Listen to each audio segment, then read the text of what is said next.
আসসালামু আলাইকুম।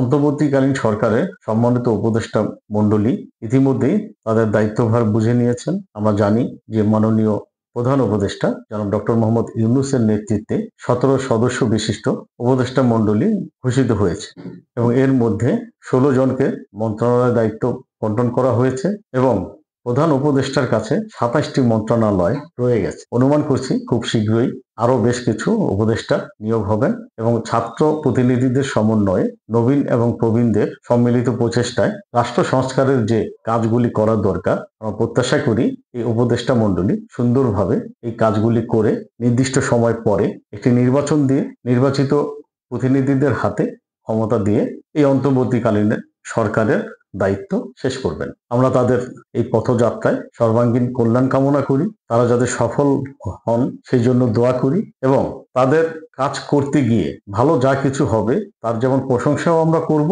একই সাথে কোনো রকম ভুল ভ্রান্তি বা ব্যত্যয় যদি আমাদের দৃষ্টিতে পড়ে তারও গঠনমূলক সমালোচনা আমরা করব। একজন সাধারণ ভোটার হিসাবে অর্থাৎ কোনো দলের অনুগত বা সদস্য না হয়ে যারা বারবার ভোট দিয়ে হতাশ হন, আমার মতো অনেকেই যারা আছেন অর্থাৎ সুইং ভোটার যারা, তাদের পক্ষ থেকে ব্যক্তিগতভাবে আমি আমার মতামত এই সরকারের প্রতিটা কাজের উপরে থাকবে, প্রতিটা পদক্ষেপের উপরে থাকবে এবং আমি আশা করি নিরপেক্ষ দৃষ্টিভঙ্গি থেকে আপনাদের সামনে সরকারের প্রতিটি কাজ সময়ে সময়ে উপস্থাপন করব এবং সে নিয়ে সাধারণ দৃষ্টিভঙ্গি প্রতিফলন ঘটানোর চেষ্টা করব। এ বিষয়ে আজকে পররাষ্ট্র মন্ত্রণালয়ের দায়িত্বে যিনি আছেন জনাব মোহাম্মদ তৌহিদ হোসেন তার একটি অভিব্যক্তি দিয়ে আজকের আলোচনা মূলত শুরু করব।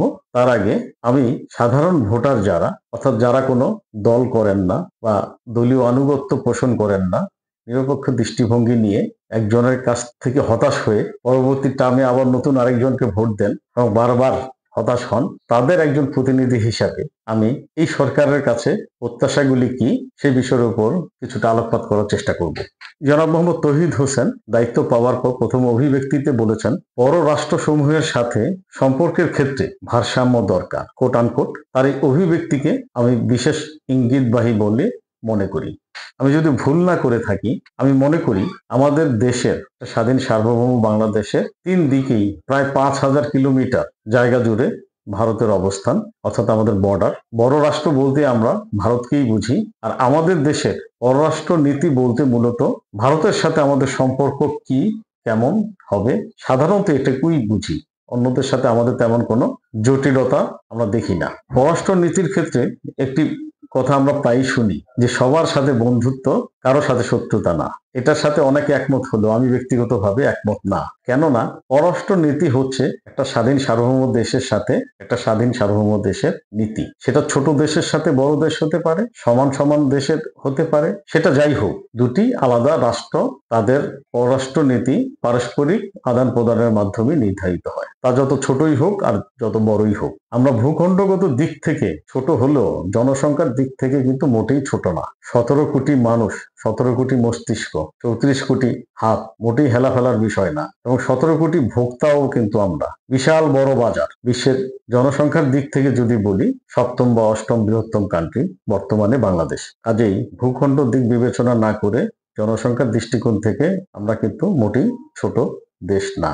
এক্ষেত্রে পররাষ্ট্রনীতি কি হওয়া উচিত আমি মনে করি, এটা যদি সহজ বাংলায় বলি, আমি যদি বাংলাদেশ হই, অন্য দেশকে আমি বলবো তুমি আমার পিঠ চুলকিয়ে দাও, আমি তোমার পিঠ চুলকাবো। তুমি যদি আমারটা না চুলকাতে চাও, তোমারটা কিন্তু আমি চুলকাবো না। অর্থাৎ দেয়া এবং নেয়ার মধ্যেই আমাদের পররাষ্ট্রনীতি হওয়া উচিত বলে আমি ব্যক্তিগতভাবে আমার ক্ষুদ্র জ্ঞানে আমি মনে করি এবং সারা বিশ্বে এভাবেই হয়। কিন্তু ভারতের সাথে আমাদের সম্পর্কটা গত প্রায় ১৬ বছর ধরে সে পর্যায়ে নাই, যার দরুন এত কথা বলতে হচ্ছে। নানান রকম অসম চুক্তি, নানান ভাবে আমাদের দেশকে বঞ্চিত করে একচেটিয়া সুবিধা ভারতকে দিয়ে দেওয়া হয়েছে এবং ভারত গত আওয়ামী সরকারকে অবৈধভাবে বিভিন্নভাবে হস্তক্ষেপ করে টিকিয়ে রেখে সে তার স্বার্থ হাসিল করে নিয়েছে। বঞ্চিত হয়েছি আমরা। এই বঞ্চনা থেকে দূর করার জন্য আমি পররাষ্ট্র মন্ত্রণালয়কে বিনীত অনুরোধ করব দুটি বিষয় আমাদের সামনে ক্লিয়ার করার জন্য।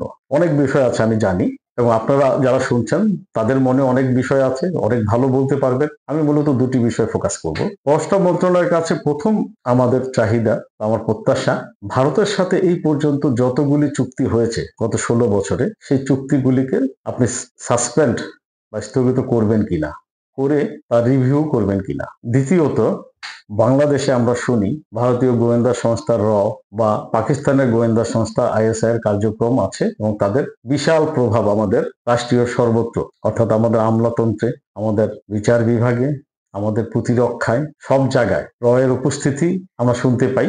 একই সাথে ভারতের মাধ্যমে ভারতের মিডিয়া বা ভারতের সরকারি প্রতিষ্ঠানগুলি বা প্রোপাগান্ডা যারা চালায় তাদের কাছ থেকে আমরা শুনি যে পাকিস্তানের আইএসআই আমাদের এখানে কাজ করছে, যাদের মূল উদ্দেশ্যই হচ্ছে জঙ্গিবাদ সৃষ্টি করা। পররাষ্ট্র মন্ত্রণালয়ের কাছে আমার বিনীত অনুরোধ, আপনারা একটু দয়া করে আমাদের জানাবেন যে বাংলাদেশে আসলেই র কিংবা আইএসআই উপস্থিতি আছে কিনা, থাকলে অফিসিয়ালি তারা কিভাবে আমাদের এখানে এক্সিস্ট করে, আর যদি না থেকে থাকে সেটারও যথাযোগ্য ব্যাখ্যা আমরা প্রত্যাশা করি। আর যদি র কিংবা আইএসআই, অর্থাৎ র এবং আইএসআই যদি আমাদের এখানে এক্সিস্ট করে এবং তারা বিভিন্নভাবে আমাদেরকে প্রভাবিত করে বলে আমরা অনুমান করছি বা ব্যাপকভাবে জনমনে ধারণা আছে, যদি তাদের উপস্থিতি আমাদের দেশে থাকে, তাহলে আমাদের কোন গোয়েন্দা সংস্থার উপস্থিতি তাদের দেশে আছে, যদি থেকে থাকে তাহলে তারা কি করে, তাদের অর্জনটা কি, তাদেরকে আমরা কি জন্য নিয়োগ দিয়েছি।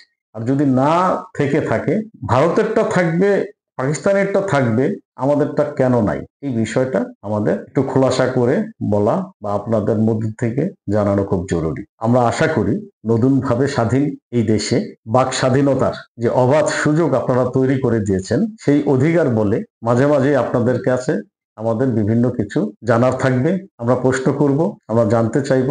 আশা করি আপনারা আমাদেরকে হতাশ করবেন না এবং আমার উল্লেখিত যে দুটি বিষয়, এই দুটি বিষয়ে সম্পর্কে আপনাদের পদক্ষেপ বা ঘোষণা আমরা খুব শীঘ্রই দেখতে চাই। দর্শক, আমি খুব ভালো আলোচক নই, ভালো বক্তাও নই, ভালো বিশ্লেষকও নই, তবে সাধারণের কথা, অর্থাৎ আমি একজন সাধারণ মানুষ হিসাবে আমি আমার ব্যক্তিগত মতামত এই চ্যানেলে এখন থেকে প্রকাশ করার চেষ্টা করব।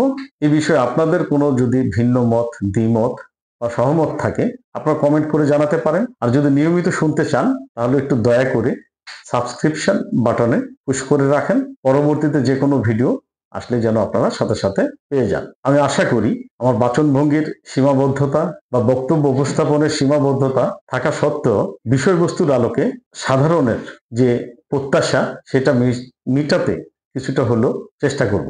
আজ এই পর্যন্তই, ভালো থাকুন, খোদা হাফেজ।